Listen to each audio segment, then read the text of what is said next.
Muito bem, estamos de volta agora sim para o segundo bloco do Conexão Popular. Você nos acompanha através do canal 7 da NET e também através do nosso site câmarataubaté.sp.gov.br. Luiz Carlos Batista, inicie o bloco para a gente, por favor, Luiz Carlos. Na última sessão, a vereadora Poliana disse que estava triste, aborrecida, preocupada com a estrutura da educação em Taubaté, né? E como o vereador Jeff também é professor, a pergunta é para os dois. A senhora falava especificamente da falta de reforço nas escolas municipais. Resume para a gente o que a senhora falou na sessão da semana passada. Bom, houve uma necessidade, isso que foi apresentado pela secretária de Educação, de fazer um processo seletivo para chamamento de eventual.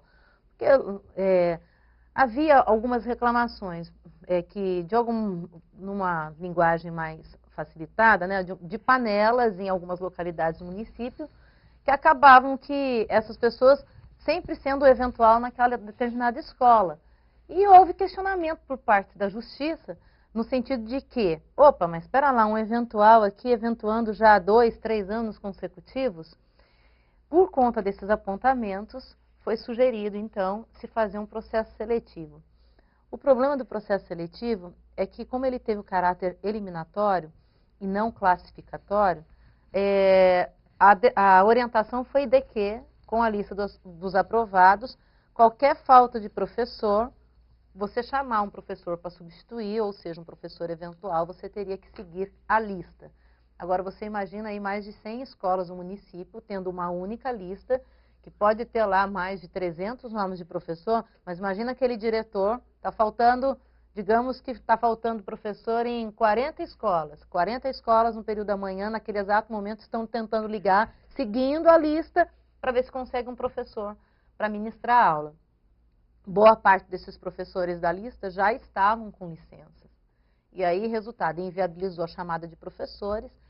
A falta de professores tem sido acentuada, é isso que é a fala da administração. Percebo também que falta aí alguma ação de se identificar as reais razões e propor um meio de minimizar isso que acaba sendo um problema. É direito do professor, é direito de se ausentar, mas também é direito da população ter a aula, né? E, enfim, quando falta o professor, se não vem um substituto, como está acontecendo, o aluno fica no pátio, ou ele fica subdividido em outras turmas, ele acaba não tendo a aula. O aluno perde o direito de ter a aula. Então, é essa a falta de estrutura que eu tenho observado em boa parte das escolas, isso sem contar a questão do integral, que em boa parte das nossas escolas não está funcionando no modelo de educação integral. A gente tem ainda o tempo integral. Para acontecer a educação integral, falta muito ainda. Mas creio que com o esforço coletivo a gente vai dar conta. Vereador Jefferson?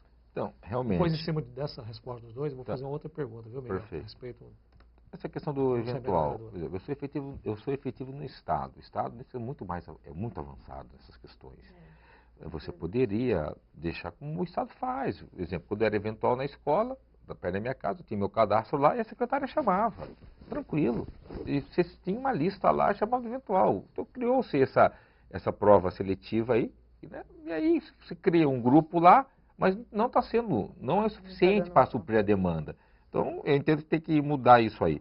Outra questão aí que também está causando, né, um furor na rede aí, o prefeito entrou com uma DI na minha lei de número máximo de aluno na sala de aula. Verdade. Ele entrou com né, e disse que vai estar pronto para enviar uma lei de sua autoria para dar segurança jurídica. Então, e começa a chegar relato que começa a fazer união de salas com mais de 40 alunos.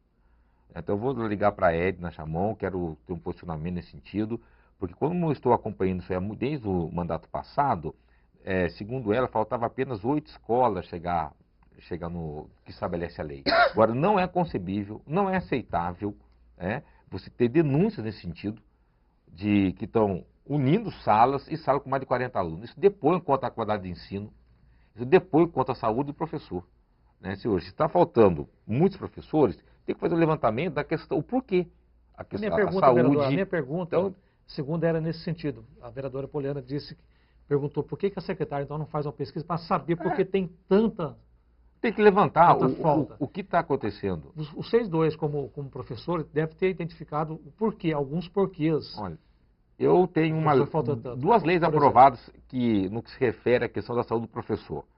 A questão da saúde da voz, a Poliana, professor, sabe também a importância da voz na sala de aula. Então, com certeza, muitos profissionais estão saindo com problema na saúde da voz, se você tem uma sala numerosa. A questão da intervenção postural. Eu entendo que um programa que tem que ser desenvolvido junto aos alunos e professor, a lei já está sancionada, só falta a aplicação da lei.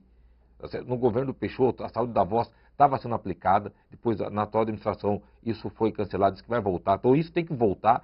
E o número máximo na sala de aula. Você não pode falar em qualidade de ensino se você não tem o limitador. Com isso, você melhora a qualidade e você vê a saúde do professor. Fora essa questão do eventual, a questão dos concursos, mas assim, se não tiver isso levantado, o Luiz, a tendência é piorar. E repito, o Estado nisso está mais evoluído. Então me deixa eu fazer uma pergunta aqui.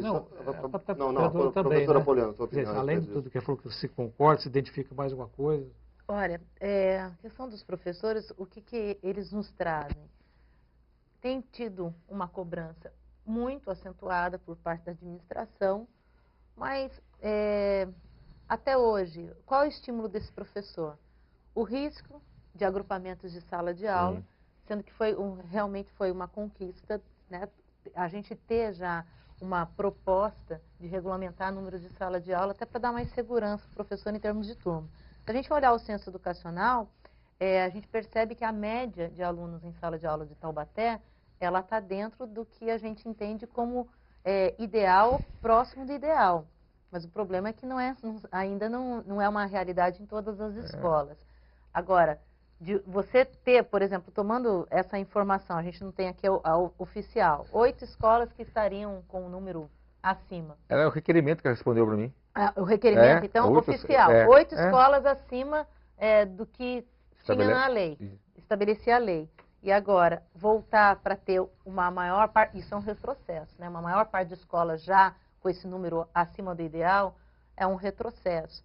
Os professores colocam muito a insatisfação, o sentimento de não se sentirem valorizados, a revisão salarial que não acontece na expectativa que se tem e até como a lei determina, um plano de carreira também que não vem acontecer. Então, tudo isso acaba que contribuindo para um clima de insatisfação. Vereador, a educação nessa administração, no seu segundo ano, ao término do segundo ano dessa administração, retrocedeu, então, com relação à administração anterior? Em alguns aspectos, em termos de estrutura, eu acredito que sim. Se a gente avançou, por exemplo, em termos de condições, né, de escolas melhores, as reformas que estão acontecendo realmente... Você falou, concurso público, estatuto do magistério, tudo aconteceu na administração Peixoto. Aconteceu na administração Nessa sua vez, lamentação. Então, como o Polino falou, a gente teve, assim, alguns avanços, né? Como eu estava falando, reforma das escolas, as creches que estão sendo construídas num padrão muito melhor, né? O que eu posso citar aqui também? Merenda. A questão da merenda melhorou escolares, bastante. Não merenda, né? refeição escolar. Que é merenda escolar pelo FNDE. Da tecnologia. Só no tempo antigo. Isso. Então, mas tem um programa nacional, né, de alimentação escolar, que é o PNAE. Isso. E que mais? Isso a gente conseguiu melhorar. Uma questão que eu acho muito interessante, que avançou, foi essa coisa da gente valorizar o quadro efetivo do magistério, proporcionando o quê? Um processo seletivo interno para você ocupar a função do professor coordenador, por exemplo, que foi aprovado na Câmara. A gente tinha previsto, né, Jefferson, no Estatuto do Magistério, veio a ser regulamentado agora. Questão de diretores também, era previsto criação de cargo para concurso. Com as novas diretrizes da carreira do diretor, foram estabelecidas em conjunto com o Conselho Nacional de Educação, nós tivemos essa possibilidade de usar desse mecanismo a função de confiança, mas desde que o acesso seja do professor efetivo. Tudo isso, ótimo, mas o problema é que algumas medidas, como escola em tempo integral, né, que foram implantadas, eu acredito que elas foram um tanto que precipitadas no quantitativo e não gerou a qualidade que se espera. E isso tem dificultado bastante o ambiente escolar. Vereador Jefferson, Não, o resto do bloco é do O senhor. resto que falta, né? 10 segundos. Nossa! Meu nome é Jefferson Campos. Temos ponto, cada caso é um caso. Exemplo, questão da refeição escolar. Você não tem mais dor de cabeça falando de alimentação escolar na escola. Do que tinha antes, né? Ponto, isso aí tem que pontuar. Saímos da salsicha. Saímos. Eu me lembro muito bem que eu fazia parte do Conselho de Alimentação Escolar. Eu me lembro, a professora da rede falou para mim que isso é redistribuição de carboidrato. Eu achei lamentável isso aí. Mas algumas frases marcantes do meu mandato. A questão que eu li no Diário Oficial, eu entendo, positivo, né? A entrada dos alunos para o ensino médio, a pessoa que vai para o Ezequiel, agora vai ficar disponibilizado no site, pelas notas. Entendo que isso também é um avanço, é bom pontuar, porque o pessoal vem aqui atrás do gabinete pensando que você tem condições de fazer interferência na lista, isso não existe. O concurso para ingressar, isso aí é ótimo, né? Você vê que é uma baita evolução. Nós vamos provar amanhã, tem sessão, a questão do diretor, do Amanhã é dia 18, para que todos dia 18. saibam. O coordenador tem que ser o professor efetivo, tem que ter carreira. Né? O cidadão entra como... Ele é professor, ninguém nasce diretor, ele é professor, ninguém nasce coordenador, ele é professor, então vai ter uma carreira, isso é fundamental. Então você tem que realçar isso aí. Essa parceria com a Unital na questão das escolas de educação infantil, isso é fundamental, até para cumprir o dispositivo da LRF, a lei é clara nesse sentido. Né? Se o prefeito não fizer isso aí, quem for prefeito um dia que Taubaté, se não tiver essas medidas, não consegue governar. Ou nós mudamos a lei, ou vai ter que ter essas parcerias. Então eu entendo estrutura de escolas, nossa, de alto gabarito. Então você tem que estar colocando isso aí. Evidentemente que no dia a dia, essa questão da revisão salarial, essa questão do não cumprimento do número máximo de alunos em sala de aula, isso é importante colocar. A questão de 1/3 da hora atividade. Ainda não foi. E foi uma denúncia desse vereador em 2012 que virou inquérito civil e vai ter que cumprir e tem que fazer uma ampla discussão com a rede para cumprir isso aí. Certo? Nós estamos acompanhando o processo de perto sobre essa questão. Então eu vejo assim, evidentemente essas demissões que aconteceram aí cumprindo uma questão judicial, mas cai como uma bomba na rede. Então assim, aí cria todo um tsunami dentro do processo educacional. Chegava a denúncia desse vereador, para esse vereador melhor, que tinha gente dentro da Secretaria da Educação que falava assim, que a política na sala de aula é mais um aluno, né? Mais um, não menos um, como prevalece a lei. Então, acredito eu que tem que afinar a viola nesse sentido. Acredito eu que tem que haver, fazer essa discussão do plano municipal, né, da educação, tem que ter esse canal de conversação com a categoria, senão fica difícil o dia a dia.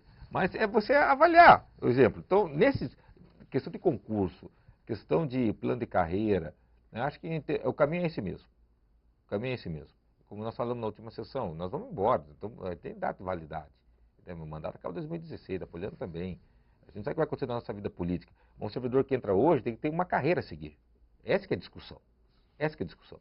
Então, mas na questão do trato com o pessoal, eu tento que tem que valorizar mais ainda. Acho que está faltando essa linha de conversação. Acho que não acertou ainda. Não tem um equilíbrio ainda. Não tem equilíbrio ainda. Não pode chegar assim, olha, eu sou mais do que todo mundo, não.